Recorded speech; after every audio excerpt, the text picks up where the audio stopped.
When starting a design project, are you afraid of making expensive mistakes and worried that there are no answers to be found when you need help? Well, worry no more. Help is on the way. Welcome to the Design Club. With over 30 years of design knowledge, award-winning interior designer and YouTube personality Lisa Holt gives you the tools to boost your design confidence and let your creativity flow. You have personal access to one of the industry's top interior designers. With almost 2,500 things to see and do, there's no shortage of information to help you crush your home goals and get your projects done right the first time. Join our community of like-minded individuals where you can find specific answers to your questions about your home and your project. Looking for feedback or advice? Take advantage of our Clubhouse chat room where members just like you help each other and provide community support. You're never alone in the Design Club. The Design Club is the new way to get your project done the right way. Don't waste another minute or another dollar. Join the Design Club today and start designing with confidence and the knowledge to get your project done right the first time. Hey guys, welcome back. And today I'm so excited, and it's all about finishes. And listen, finishes are tricky and a lot of people get them wrong, even professionals. So I'm going to give you all the details, starting today with tile.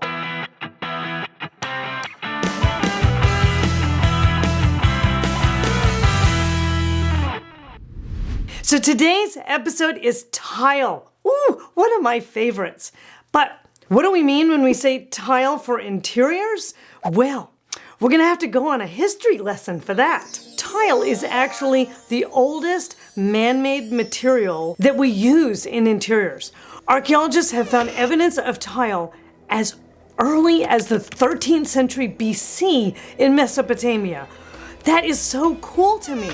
I mean, look at these tiles that they have found. They're amazing. And it didn't stop there. Let me tell you, the ancient Egyptians, they had tons of stone around, and so you can still see their old floors. The Greeks and Romans weren't going to get left out. They started doing things with terracotta, the stone mosaics that you can see in places like Pompeii. Fabulous. Medieval Europe brought in encaustic tiles, which are tiles that have clay colored all the way through instead of just a glaze on the top. And then, of course, the blue and white Delft tile from the Dutch Golden Age in the 1600s. Oh my God, that's still kind of an it thing today. We're still using this stuff. So how do we use tile in interiors today? It's almost hard to know where to start. I mean, you've got things like terracotta, finished and unfinished. I love both. Ceramics, glazed and unglazed, both are great. Porcelains, ooh, one of my favorite subcategories. They're amazing. They can look like so many different things. Stone, of course, and stone mosaics. That's also still being used very beautifully. Glass and recycled glass. Metal. Oh, this is kind of a new thing, but you can use it on vertical surfaces and it looks groovy. And even cement, which is, oops, my favorite. Now, for those of you who are looking for a unique cement tile, which it's actually not very easy to find, I have to tell you about this brand that I absolutely adore. And we're lucky enough to have them sponsor this video. Their name is Lily Tile. Boom. Here's their logo, and I'm gonna fill you in more about them later in the video. Now, I wanna make it simple for you guys, so I want to explain how designers make tile selections so you guys know how to do it yourself. There's a couple of crucial decisions that you need to make. The first one being, where do you need it? It could be tubs, tiles, it's your entry floor, maybe it's your entire first floor of your house. It could be all over. Pools, maybe you even have some outdoor areas that you want to go with tile. So you need to think about where you need it first. Next, you want to consider what your traffic level is going to be. Now, if it's in a main entry hall, that's going to get a lot of foot traffic, as opposed to say something like the backsplash in a guest bathroom, which is going to get almost nothing. The third thing that you want to think about is your budget for either the area that you're redoing or, of course, the whole space that's going to get tile. And you need to think about it both from the material standpoint and from the cost of installation, also very important to include. Now, the last thing that you want to consider is what type of tile expresses your design style statement.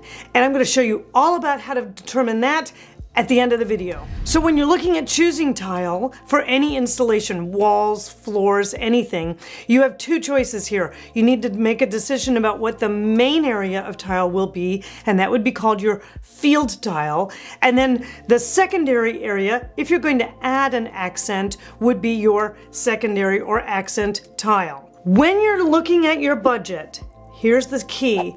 Because the most material that you need to purchase is for your field area or the big expanse. So that's where you want to kind of look at options that maybe are a little bit softer on the budget, and then you can spring a little bit more for some of the accent tile. And that's a way professionals like myself kind of make the budget move and flow so that we get the look that we want with maybe a little bit of luxe or a little bit of a major statement, but it's only done in a smaller area. So it's a good tip to remember. Typically for my projects, my go-to for field tile solutions is either porcelains or natural stone if the budget allows, either way. Let me tell you why I love porcelains. Porcelain is super durable. It's easy to install, which actually can save you money in installation and labor costs.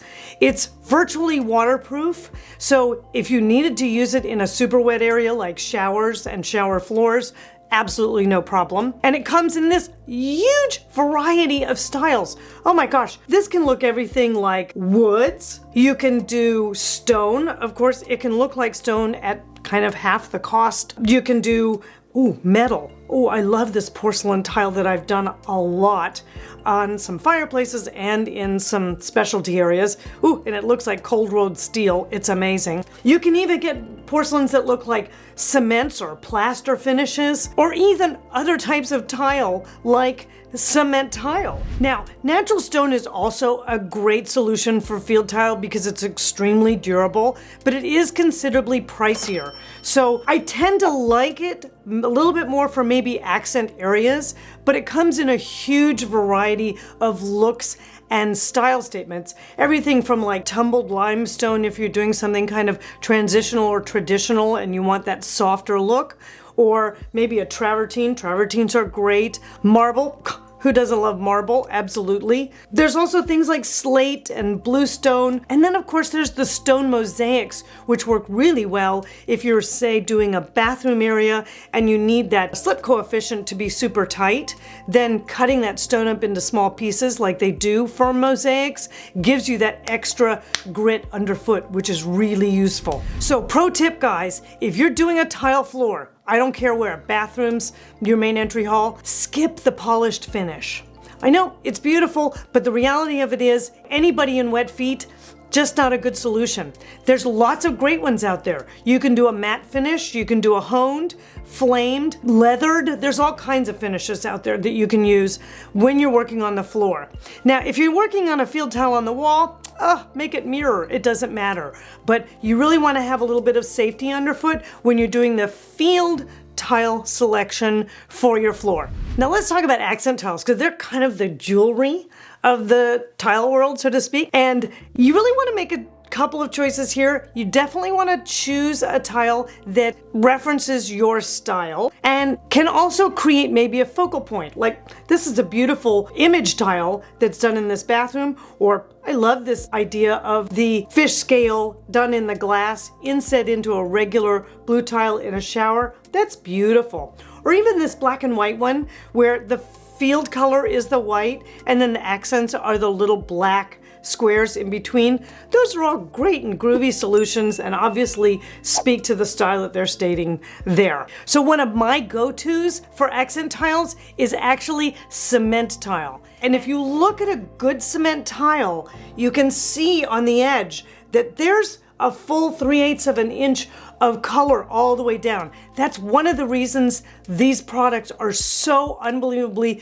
durable and last forever and look great, because they're built to do that. They have groovy hexagons. Oh my gosh. If you look at this photo, this is a project that I did with one of them, and they're just great looking in a field, or you can use them as accents. It doesn't matter, vertical or horizontal. Ooh, this is a sweet little one too. This is a smaller hexagon, so glamorous. Oh, I just want to tile the front of somebody's bar with it right now. And here's a third hexagon that I just drooled over the minute I opened the box. The thing to notice about cement tiles is that they have this very sort of smooth, kind of waxed finish. It's not shiny. It has a bit of a matte look to it, which is very sort of restrained and important. Now, if you're doing more contemporary spaces, I thought I was going to cry when I saw this gorgeous black one with the dragonfly, or just the black one with the inset rectangle in the middle. Solids in the terrazzo, note the little bit of a fleck of shell in it. Groovy mid-century modern look. I love this simple star, that's fabulous. Even this cerulean blue with like a twinkle star in it. So I love cement tiles, if you can't tell. So now with all of these choices, how in the world do you go about making selections that will reflect your design style? Well, here's a couple of pointers. If you're looking for something traditional, you're gonna typically want products that are smaller scale in the tile. You can use stone, like you see here in this backsplash. Porcelains that look like stone, of course. Terracotta, that's very big for traditional. Glazed ceramics, also very big for traditional. Think those blue Delft tiles from the 1600s. Those are gorgeous.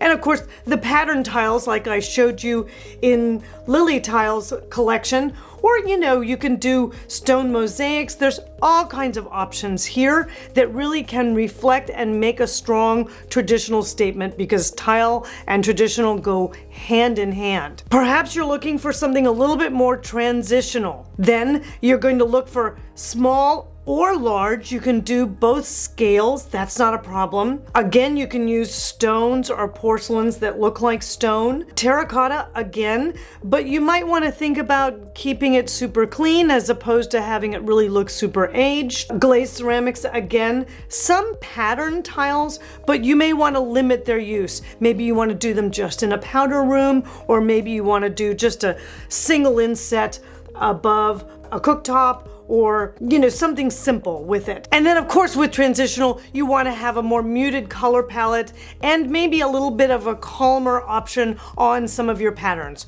Now, if you're contemporary, things switch up a little bit. You often want large scale field tiles for contemporary. I frequently do 36 by 48s because you want to make it long and sleek and like it's just one big slab of material. So stones, natural stones are good. Porcelains are even better because porcelains can be fired at super large materials, so that's great. And they mimic other materials, which is often great. So I love this one tile that they've just done. It looks just like a black solid floor.